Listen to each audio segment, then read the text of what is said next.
Imagine waking up tomorrow and discovering that every dollar, euro, pound, or yen in your bank account had been replaced with a completely different kind of money. Sounds impossible? It isn't. In fact, every major currency in history has changed.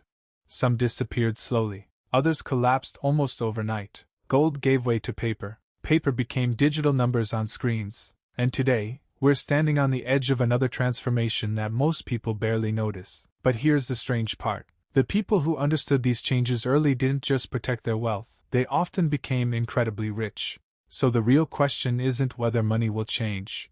It's whether you'll recognize it before everyone else does. Money feels permanent. You earn it, spend it, save it, worry about it. It seems like one of the few things in life that never changes. But that's an illusion.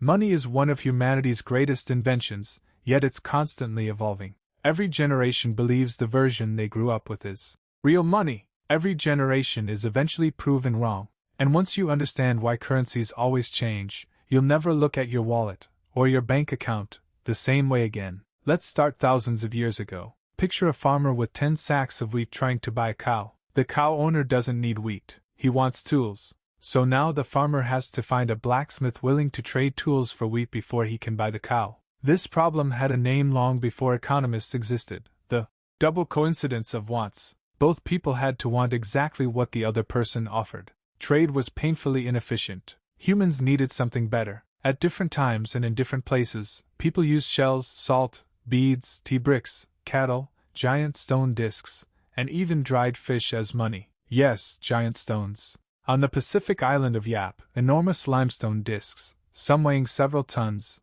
were used as money. The stones often never moved. Everyone simply remembered who owned which stone. That sounds ridiculous today, but think about your own savings. Most of your money isn't physical either.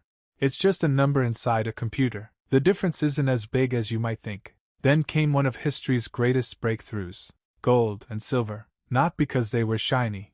Because they solved several problems at once. They were durable, rare, easy to divide, hard to fake, and nearly everyone valued them. For thousands of years, precious metals became the world's most trusted money. Kings rose and fell, empires collapsed, but a gold coin remained valuable almost anywhere, or so people thought, because even gold wasn't perfect.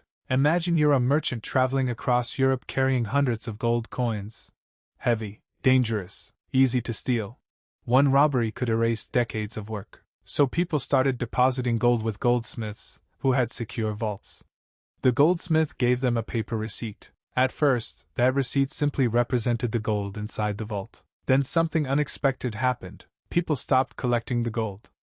Instead, they started trading the receipts. Why carry heavy gold when a piece of paper could represent the same value? Without realizing it, the world had invented paper money. But that's not the craziest part. The goldsmiths noticed something fascinating. Almost nobody withdrew all their gold at once. Most people left it sitting in storage. So the goldsmiths quietly began issuing more paper receipts than the amount of gold they actually possessed. Essentially, they created money out of thin air. This idea eventually evolved into modern banking. Today, banks still lend out much of the money deposited with them, helping businesses grow and economies expand. When managed responsibly and supported by central banks, this system fuels investment, innovation, and economic growth. But it also introduces risk. If enough people lose confidence at the same time, panic spreads quickly. History has seen many bank runs, where crowds rushed to withdraw cash faster than banks could provide it. Confidence, more than gold, became the real foundation of money, and confidence can disappear surprisingly fast. Now let's jump to one of the most important moments in financial history: the Bretton Woods system after World War II. The United States promised that foreign governments could exchange dollars for gold at a fixed rate of $35 per ounce. The dollar became the world's anchor. Countries trusted it because, in theory, every dollar was backed by gold. But over time, the U.S. created far more dollars than it had gold to redeem. As spending increased during the 1960s, especially on social programs and the Vietnam War, other countries began asking an uncomfortable question: what if everyone wants their gold back? That question changed history. In 1971, President Richard Nixon suspended the dollar's convertibility into gold. The gold window closed. The world entered the era of fiat money. That word sounds intimidating, It isn't. Fiat money simply means money has value because governments declare it legal tender and people collectively accept it. No gold backing, no silver backing, trust backing. Many people still believe this was temporary. It wasn't. We've been living in this system for more than 50 years. And despite its flaws, it enabled global trade and gave central banks greater flexibility during crises. But flexibility has a cost. Governments can create more money whenever necessary. Sometimes that's helpful. Sometimes it's dangerous. History shows both outcomes. Consider Germany after World War I. To pay enormous obligations and cover government spending, vast amounts of money were printed. Prices spiraled upward. People were paid multiple times a day because wages lost value within hours. Photographs from the period show children stacking worthless banknotes like building blocks. A loaf of bread that once cost a few marks eventually cost billions. Hyperinflation didn't just destroy savings. It destroyed trust. Or look at Zimbabwe in the late 2000s. Inflation became so extreme that the government printed a $100 trillion note. Not million, not billion, trillion. Yet that note couldn't reliably buy everyday necessities. The lesson isn't that all money printing leads to disaster. Most developed economies experience modest inflation rather than hyperinflation. The lesson is simpler. When the supply of money grows much faster than the supply of goods and services for a sustained period, each unit of money tends to buy less. That's why understanding inflation matters, even if you never read an economics textbook. Now here's something even more interesting. Most money today isn't paper at all. Think about the last week. How many purchases did you make with actual cash? For many people, the answer is almost none. Salary arrives electronically. Bills are automatic. Cards tap. Phones pay. Investments exist as digital entries. Your financial life is increasingly invisible. We're already living in a digital money world, and that's leading to another transformation. Some countries are exploring central bank digital currencies, often called CBDCs. These are digital versions of national currencies issued by central banks. Unlike cryptocurrencies, they would represent official government money in digital form. Some nations are testing them, others are researching them. Whether they become common remains uncertain, but the direction is clear. Money keeps becoming more digital.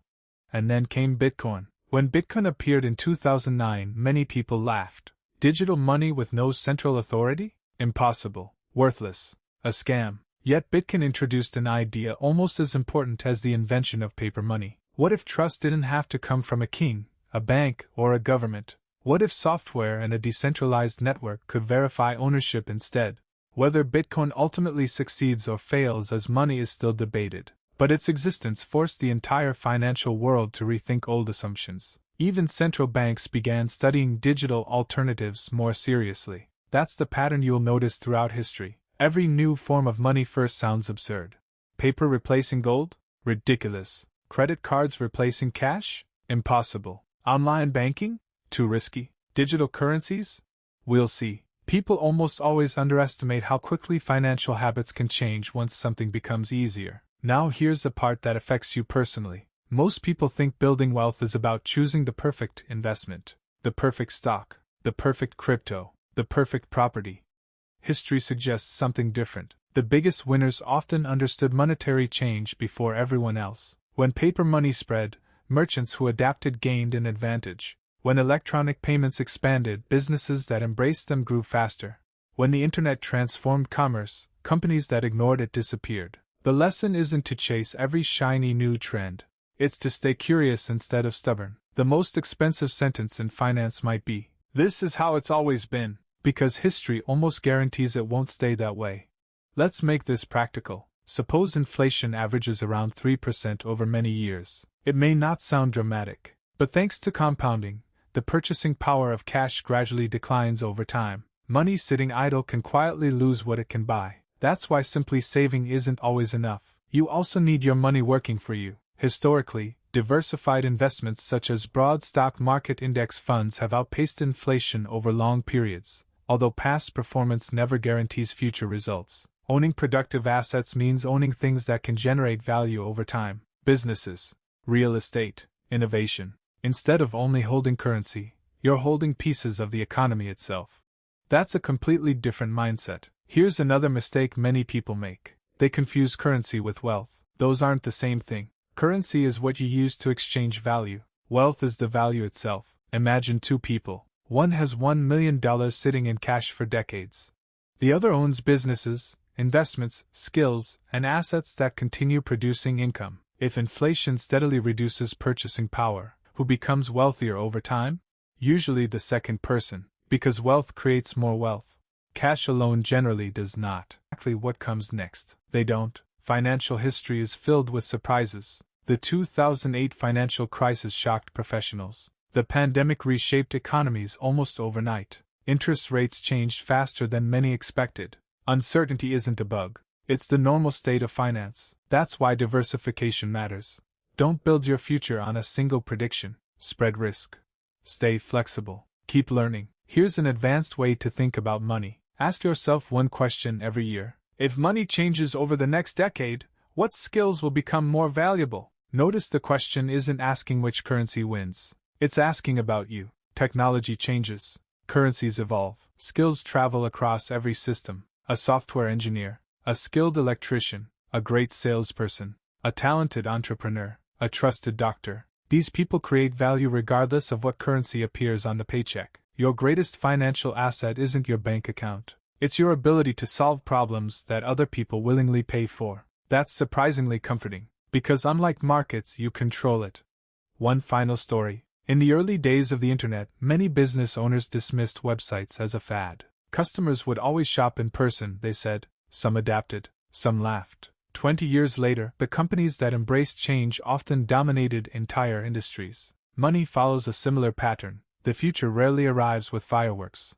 It arrives quietly. A new payment method, a policy change, a technological breakthrough. Most people ignore it because the change seems small. Then one day they wake up and realize the world is completely different. That's the secret history of money. It has never stood still. Not with shells, not with gold, not with paper, not with digital banking, and it probably won't stop changing during your lifetime. The goal isn't to predict every twist perfectly. No one can. The goal is to understand the pattern. Money changes because technology changes. Societies change. Trade changes. Human behavior changes. The people who thrive aren't the ones who panic every time something new appears. They're the ones who learn faster than everyone else. So the next time you tap your phone to pay for coffee, invest online in seconds, or hear debates about digital currencies, remember this. You're not watching the future begin. You're watching the next chapter of a story that has been unfolding for thousands of years.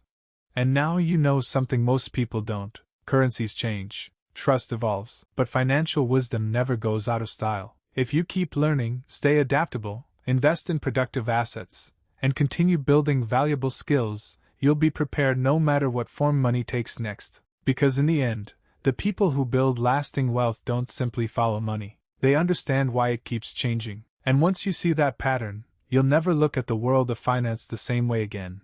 If you enjoyed exploring the hidden stories behind money, there are many more financial mysteries worth uncovering. Subscribe, and let's keep making sense of the forces shaping your financial future, one story at a time.